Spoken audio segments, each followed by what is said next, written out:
Assalamualaikum warahmatullahi wabarakatuh. Selamat pagi anak-anak. Berjumpa lagi dengan Pak Dahib, tentunya masih di channel yang sama ya. Kita akan terus membahas di bidang kesenian, terutama mata pelajaran seni budaya. Oke, siap. Nah, untuk pertemuan kali ini Pak David akan membahas sedikit soal kisi-kisi seni budaya ujian pertengahan tengah semester ya, yang akan dilaksanakan insya Allah dalam minggu-minggu depan itu ya. Nah, nanti akan Pak David bahas soal-soalnya di sini. Jadi kalian nanti bisa belajar di materi yang sudah Pak David kasihkan ke kalian dan ditambahkan dengan soal-soal yang ada di sini ya. Ini khususnya untuk kelas 7 dulu ya, nanti kelas 8 dan 9 insya Allah videonya menyusul. Silakan anak-anak sekarang bisa dibuka LKS-nya ya. Nanti Pak David akan bahas LKS-nya yang ini ya, LKS-nya ya. Di kelas 7, nah kelas 1A. Nanti materinya yang itu di bab 1 di wilayah seni rupa yang bagian ujian kompetensi. Pilihan ganda dulu ya. Nanti silakan anak-anak simak soalnya baik-baik di rumah dengan dibuka buku LKS-nya di bab 1. Kemudian yang Pak David kasih jawaban bisa langsung dilingkar. Yang pertama, proses pembuatan gambar perlu memperhatikan prinsip komposisi yang terdiri atas aspek-aspek berikut, kecuali A. Keseimbangan, B. Kesatuan, C. Irama dan keselarasan, D. Kecerahan. Jawabannya yang D. Kecerahan. Masalahnya kalau keseimbangan, kesatuan, irama dan keselarasan itu adalah aspek-aspek yang harus kalian perhatikan dalam pembuatan komposisi ya, komposisi seni rupa. Kalau keseimbangan sendiri artinya bagian kanan dan kiri ketika kamu menggambar itu harus sama, tidak boleh ada yang besar, tidak ada yang kecil. Jadi harus sama, bobotnya sama ya. Kemudian kesatuan itu artinya unity. Satu kesatuan itu unsur harus terpadu, harus sesuai, harus matching ya. Irama dan keselarasan juga. Jadi jawabannya D, kecerahan. Nomor 2, media pewarna gambar yang memiliki sifat lebih keras dari pastel dan licin apabila digoreskan pada permukaan kertas adalah krayon, pastel, cat poster, atau tinta bak. Jawabannya adalah A, ya, krayon. Krayon tahu ya, yang warnanya banyak seperti kapur tapi dia agak-agak basah-basah teksturnya. Pastel juga itu bukan. Cat poster itu sifatnya dia tidak keras tapi ada berair. Kalau tinta bak tempat untuk tinta ya, jadi bukan itu. Jawabannya adalah A. Yang ketiga, menyusun objek dalam gambar sehingga tidak terkesan berat di salah satu sisi dan ringan di sisi yang lain menganut komposisi, kesatuan, keseimbangan, keselarasan, irama. Jawabannya adalah B, keseimbangan. Yang Pak David omongan di depan tadi, yang di atas tadi ya, kanan kiri harus seimbang, tidak boleh diklik gede sisih, nggak boleh, harus sama-sama. Kalau besar ya besar semua, kalau kecil ya kecil semua. Yang keempat, berikut termasuk objek gambar kecuali A. Flora, B. Fauna, C. Alam benda, D. Alam mimpi. Jawabannya adalah ya, alam mimpi, D ya. Kecuali berarti semuanya itu termasuk objek gambar. Flora itu tumbuhan, fauna itu hewan, alam benda itu benda-benda yang ada di sekitar kalian, yang ada di alam. Nah, itu bisa menjadi objek gambar. Jadi jawabannya yang kecuali adalah alam mimpi. Yang kelima, fungsi gelap terang dalam unsur rupa karya seni rupa adalah menimbulkan bayangan benda, menimbulkan kesan tekstur benda, menimbulkan keseimbangan antar objek pada gambar, menimbulkan pembiasan warna. Jawabannya adalah ya, A, menimbulkan bayangan benda. Gelap terang ya, tebal tipisnya ya. Nah, itu bisa menimbulkan bayangan pada benda. Lanjut, nomor 6, apabila objek yang akan digambar memiliki proporsi dan keseimbangan bentuk yang sama serta juga disusun sama, maka disebut objek yang berbentuk simetris, asimetris, vertikal, horizontal. Jawabannya adalah ya, simetris. A ya, simetris. Harus simetris. Jadi barang-barang atau objek-objek itu supaya proporsional itu harus simetris bentuknya ya. Lanjut, nomor 7. Nanti akan ada 25-an soal ya. Nanti kita bahas bab 1 dan bab 2. Nomor 7, teknik menggambar dengan cara menggosok sehingga menimbulkan kesan gelap terang atau tebal tipis disebut teknik A. Pointillis, B. Dussel, C. Arsir, D. Siluet. Jawabannya adalah B. Dussel. Jadi teknik yang menggambar dengan cara menggosok sehingga menimbulkan kesan gelap terang, Dussel. Ketika kalian pengen menggambar yang ada kesan gelap terangnya terlalu tebal, itu berarti gelap, tipis berarti itu terang ya. Kalau pointillis itu contohnya, yang pointillis ketika kamu pengen gambar segitiga, otomatis di tengah kan kosong, biar di tengah itu ada isinya, dikasih titik-titik sampai penuh sehingga membentuk segitiga, itu pointillis. Kemudian arsir ya, diarsir kayak gini biasa ya, untuk menimbulkan bayangan, itu diarsir. Kemudian yang siluet itu bayangan. Jawabannya B. Dussel. Yang nomor 8, langkah pertama yang harus dilakukan dalam menggambar alam benda adalah A. Menentukan warna, B. Memilih objek gambar, C. Menentukan komposisi, D. Memilih teknik menggambar. Jawabannya adalah memilih objek gambar. Langkah pertama yang harus dilakukan dalam menggambar alam benda. Selain tema, kalian harus sudah tahu objeknya yang kalian gambar itu apa. Jangan sampai kamu sebelum gambar kamu tidak tahu objek sing meh mbok gambar ki apa, yang akan kalian gambar itu objeknya apa. Jangan sampai tidak tahu. Itu harus kamu kantongin dulu ya, harus tahu dulu. Habis itu baru menggoreskan tinta atau pensil di kertas gambar. Yang nomor 9, suatu penggambaran objek yang memberikan kesan adanya kesatuan unsur-unsur terpadu disebut A. Keselarasan, B. Unity, C. Irama, D. Balance. Jawabannya adalah B. Unity. Ya, satu kesatuan. Jadi harus lengkap, unsur-unsurnya lengkap, harus menjadi satu, itu unity. Yang nomor 10, berikut yang bukan merupakan motif ragam hias adalah A. Kawung, B. Pilin, C. Tumpal, D. Pointillis. Yang bukan? D. Pointillis. Berarti kawung, pilin, tumpal itu adalah motif-motif dalam ragam hias, terutama di batik ya. Kalian kalau tahu kain batik itu ada motif kawung, ada motif tumpang dan lain sebagainya.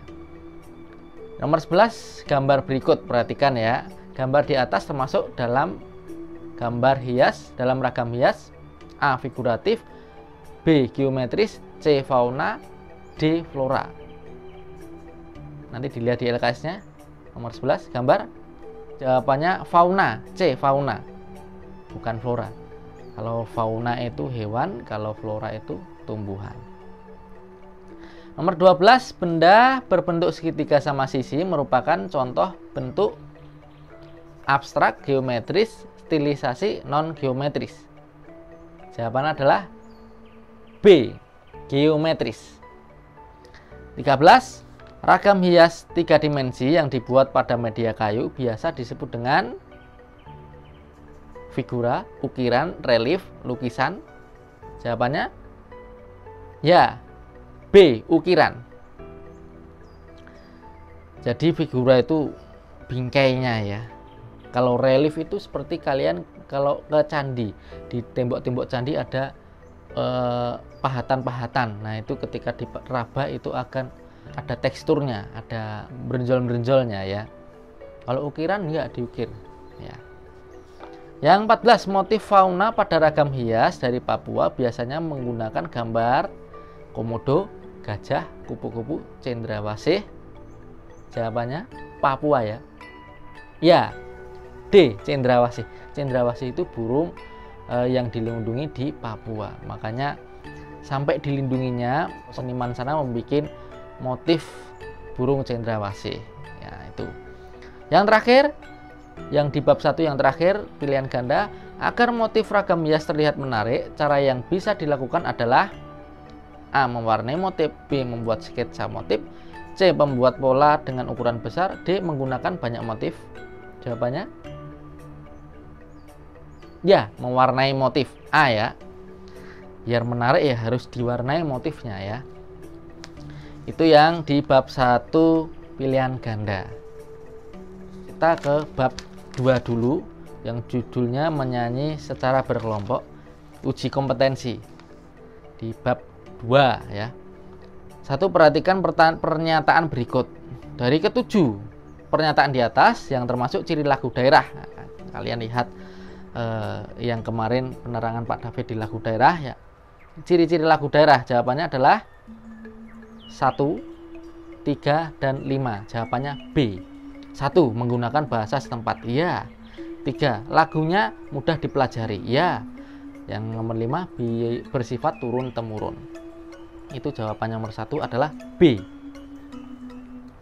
2. Berikut lagu daerah yang berasal dari Sumatera. Kecuali Gilang sepatu gelang, injit-injit semut, Paris berantai, alusi au. Kecuali ya, lagu daerah yang berasal dari Sumatera. Kecuali apa? Ya, jawabannya adalah C. Paris berantai. Paris berantai itu berasal dari mana? Hah? Kalimantan ya. Jadi semuanya yang ketiga dari Gilang sepatu gelang, injit-injit semut, alusi au itu berasal dari Sumatera. Jawabannya adalah C.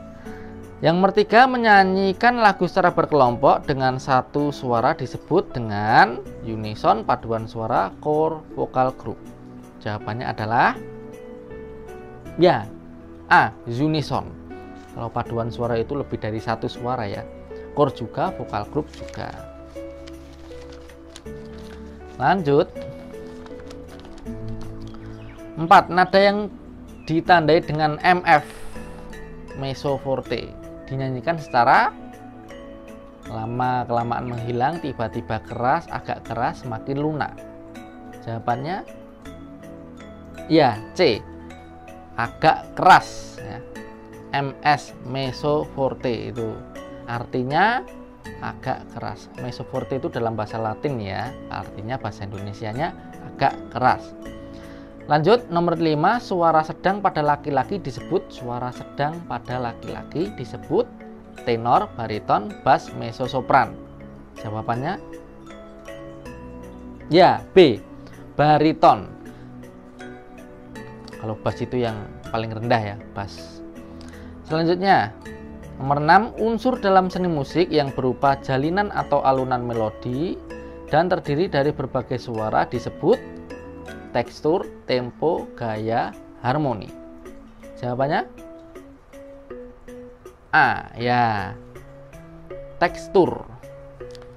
Yang nomor 7, istilah yang tepat untuk menggambarkan cepat lambatnya lagu yang dinyanyikan adalah cepat lambatnya. Itu yang harus kalian beri garis tebal ya, cepat lambatnya. Jawabannya ya, A. Tempo. Tempo ya. Nomor 8, alat musik kolintang dimainkan dengan cara A. Dipukul, B. Ditiup, C. Dipetik, D. Digesek. Apa? Kolintang? Ya, A. Dipukul. Dipukul ya. Nomor 9, alat musik ritmis adalah alat musik yang berfungsi untuk menentukan melodi, nada, tempo, birama. Alat musik ritmis kayak drum, kayak ketipung, kayak kendang. Apa? Jawabannya ya, C. Untuk mengatur atau menentukan tempo. Nomor 10, menyanyi unison dilakukan secara berkelompok sehingga dibutuhkan titik-titik agar suara yang ditimbulkan menjadi harmoni. Apa jawabannya? Ada yang tahu? Jawabannya ya, B. Kerjasama dan saling peduli. Yang namanya berkelompok itu harus kerjasama ya, dan saling peduli. Temanmu nyanyi bagian ini ya kamu harusnya diam ya diam, jangan apal kamu ikut nyanyi, jangan. Harus sesuai dengan bagian-bagiannya. Nomor 11, berikut hal-hal yang harus diperhatikan ketika bernyanyi secara berkelompok. Kecuali hal-hal yang harus kalian perhatikan dalam bernyanyi secara berkelompok. Kecuali warna suara, cepat lambatnya tempo, keseimbangan suara, kepaduan suara. Jawabannya adalah ya, B. Cepat lambatnya tempo. Kecuali ya. Kemudian nomor 12, perhatikan gambar alat musik berikut. Perhatikan di LKS-nya masing-masing ya. Alat musik seperti pada gambar di atas berasal dari daerah, itu namanya apa? Rebab ya namanya ya. Rebab itu di gamelan. Berarti di daerah ya C, Jawa Tengah. Jawa Tengah ada gamelan Jawa Tengah tuh yang digesek itu loh. Nah, mainnya di sini, digesek. Kayak biola, biola kan di sini. Ya, kalau rebab didudukin. Berdiriin di depan kita yang lagi duduk. Nomor 13, berikut ciri-ciri musik ansambel kecuali apa? Bisa dibaca? Ya, D, mengedepankan kemampuan bermain individu. Musik ansambel kecuali ya. Jadi di dalam musik ansambel itu tidak boleh itu kan yang namanya ansambel kan bersama-sama. Tidak boleh kalian mengedepankan kamu berhubung skill main musiknya sudah bagus ya kamu main sendiri, tidak boleh. Harus bareng-bareng dengan teman-temannya. Itu musik ansambel. Kemudian yang nomor 14, karya musik daerah bersifat anonim, artinya lebih bersifat kerakyatan, diajarkan secara turun-temurun, tidak dikenal nama penciptanya. Istana merupakan pusat budaya. Yang kemarin sudah Pak David jelaskan, anonim atau nonim. Jawabannya adalah ya, C, tidak dikenal nama penciptanya, nonim. Biasanya lagu daerah ya. Nomor 15, jari yang berada pada lubang belakang recorder adalah jari jempol kanan, jempol kiri, telunjuk kanan, telunjuk kiri. Jawabannya ya B, jempol kiri. Silahkan anak-anak yang ada beberapa salahnya bisa dibenarkan ya, sesuai dengan yang Pak David diktekan tadi, bacakan tadi, silahkan dibenarkan. Itu nanti akan menjadi kisi-kisi kalian dalam mengerjakan ujian tengah semester ya, penilaian tengah semester. Silakan kalian nanti belajar, bisa dari sini, dari video-video yang sebelumnya Pak David tentang materinya, Pak David upload tentang materinya bisa dipelajari lagi, dan LKS-nya juga ya. Kemudian jangan lupa tetap jaga kesehatan ya, dan tetap dukung channel ini supaya lebih berkembang lagi dan kalian akan mengetahui tentang kesenian-kesenian yang ada di Nusantara Indonesia, tentunya masih di Mapel Seni Budaya ya. Jangan lupa komen yang baik-baik, kemudian like, di share ke teman-temannya, dan subscribe jangan lupa ya. Kurang lebihnya Pak David mohon maaf. Kita ketemu insya Allah di materi video-video berikutnya ya. Ini untuk materi kelas 7, kelas 8 dan 9, nunggu video yang akan datang. Sekian, wassalamualaikum warahmatullahi wabarakatuh.